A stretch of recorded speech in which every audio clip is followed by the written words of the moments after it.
I want to suggest that there are a couple of spectrums that we're on that will help us inform how we think about this idea of response to diversity. And it's going to push us to some values that we do need to live up to in order to be pluralistic.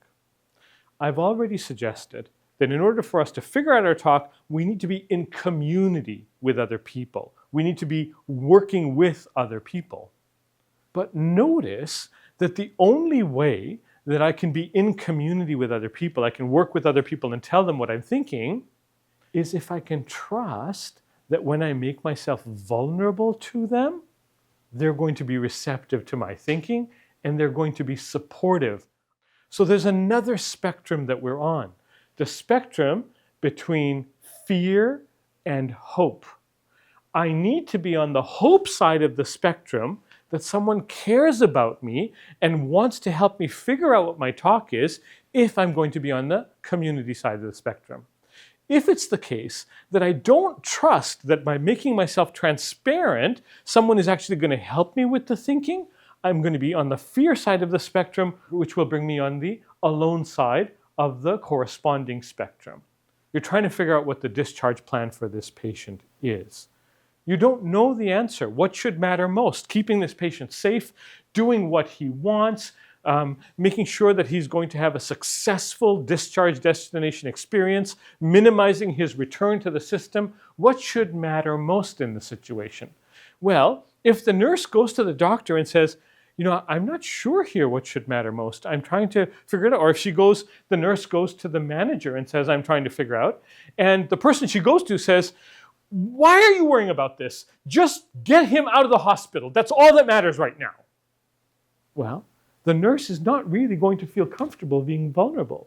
The person that she's confiding in or he's confiding in is just telling them what to do. The nurse is going to feel like, I have to look after myself. I can't be vulnerable because the people I'm trying to be vulnerable to don't give a damn about what's going on in my heart and in my mind. They simply want their own way. So in order to make myself vulnerable, to say, I don't know what's going on, I'm trying to figure out what should matter most, I need to be able to trust that the people I'm making myself vulnerable to are interested in the conversation. And the best way to build that trust from my perspective is by living up to the value of respect. Living up to the value of respect for each other is crucially important for us to have a successful pluralistic disposition to diversity. Now, no one's really going to disagree that we need to treat each other with respect. If I said to you that that's crucial, that we treat each other with respect, do you agree? Most people are going to say yes. The problem is that we don't have a clear and shared understanding of what it means to treat each other with respect. So an interesting challenge that I offer you, a question that I give you is, how do you define respect? What does it mean for two people to treat each other with respect as they try to navigate a difficult situation? At Ethics Services, we offer a very specific definition of respect that we invite people to live into as they deal with challenging situations. So a condition of our process is that we ask people to live up to a certain standard in the way they interact with each other as they go through the moral reasoning process of trying to talk about values and facts and problem solving and all of that. And I'd like to share with you how we define respect, how I think about this idea of respect. From my perspective, respect requires 3 levels of engagement: being kind and gentle to each other, listening to each other first without judgment, and then showing up with a view to collaborating. And I'd like to unpack each of these. The first thing that respect requires is simply being good to each other, recognizing the humanity in each other and treating each other kindly, gently, and well. Now, my guess is, again, you don't disagree with that. You probably think that that's obvious, that makes sense. And yet, there's a lot of unkind treatment going on. So how do we think about that? Why is it so hard for us to treat each other this way? And what I want to suggest is that a helpful way of thinking about what it means to be kind to each other is to link it to this idea of power. I notice in my life that there are people who have power over me, and there are people over whom I have, whether I like it or not, power. Now, the story that comes to my mind is that one day, I have an elderly mother, and one day my mom called my office. And she calls, and my mom knows that I'm a very busy and important person and not to disturb me. So she called me, and so I answered because I figured there must be something important going on for her. So I answered, and she said, hi, Ba. She calls me Ba. Hi, Ba. How's it going? Just wanted to say hi. I'm like, Mom, I'm really busy. Why are you calling me just to say hi? Right? And I kind of got angry with her. And she said, oh, I'm so sorry. Have a good day. I love you. Bye. And she hung up the phone. And that was really interesting. When I thought about it afterwards, I realized that there are other people who call me sometimes for reasons that aren't particularly weighty, like my boss, like my wife. And I don't react to them the way that I did my mom. And I asked myself, why is it the case that I treated my mom that way? But if my boss had called, I would have been all, oh, how are you? Nice to hear your voice. And I would have had a very different disposition. And it has everything to do with power. My mom relies on me for a bunch of stuff in our relationship. And so I have power on her. I can get away with treating her badly. My boss has power over me. I rely on him for some things. I can't get away with treating him badly. But is having power over someone good enough reason to treat them badly? I would suggest it's not. So I want to say being kind to someone is treating them as if they have as much or more power in the relationship, even when they don't.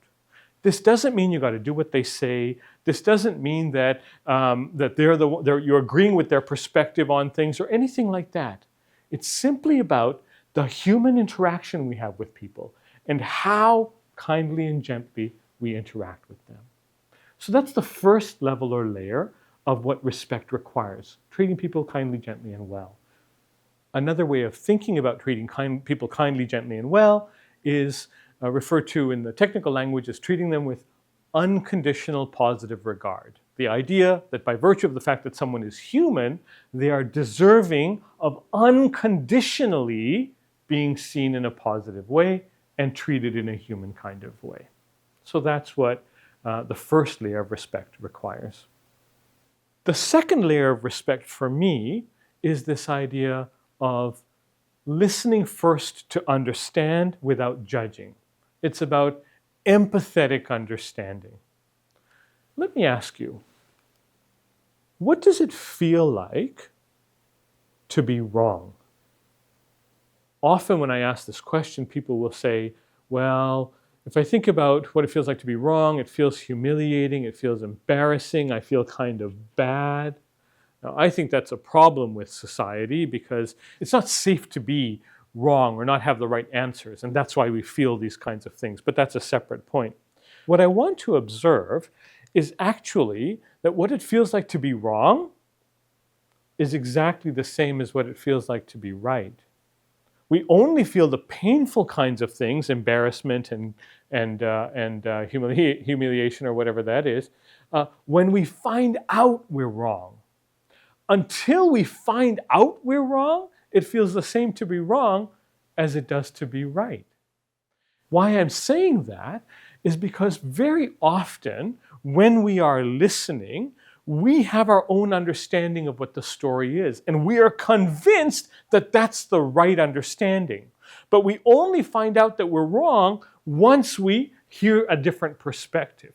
Empathetic understanding is about not paying attention to our own story. It's about putting our perspective aside and trying to understand the perspective of another person. It's not paying attention to the confidence and the conviction in our coursing through our blood that we are right, this is the way to look at the world. It's about putting that aside, recognizing we could be wrong, and saying, let me first try to understand where this person is coming from. What are the thoughts in their minds? What's important to them? What are the facts as they see them? How are they feeling about a situation? Why are they feeling what they are about a situation? It's opening our hearts and minds to take the perspective of another.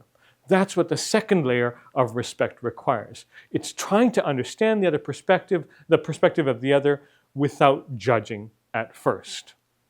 The third thing that respect requires is showing up. Sometimes my sister and I argue. My mom and I will have a disagreement, and my sister will say to me, "Why are you fighting with Mom? She's set in her ways. She's not going to change her mind. You just have to go along." And in my opinion, my mom is a really smart person. She may be elderly, but she's a smart person. And if we disagree about something, whatever it is, then I owe it to her to share my perspective. I want to treat her kindly, gently, and well. I want to listen to understand her perspective without judgment, but then I want to share my perspective so that she can actually benefit from, she doesn't have to agree with, but she can benefit from my view of the world. It's a demonstration of respect to her to offer my thoughts, my experience in a situation, to say, "Mom, this is what I think is important, this is what I think the facts are, and just so you know, this is how I'm feeling about the situation." And then to hold my hand out for us to actually be able to move forward through whatever situation we're dealing with together. So respect requires showing up in that way. If you transfer these understandings to the context of, again, the discharge plan, treating each other with respect would require for the nurse and the patient and the doctor to actually, first of all, be okay with each other. Just treat each other well. And then to really understand from each other's perspectives what should matter most as we balance these different values. And then to show up. So we're listening to each other, but then we're showing up and saying, actually, this is what I think is most important and why. And coming together then to find a common solution to that common problem of what that discharge plan for the patient should be. That's how respect manifests in relationships. And that's what's required for us to actually be able to live in a world pluralistically with other people, where we see difference as a strength and we seek to work together to find a common way forward without violating our individual deep commitments.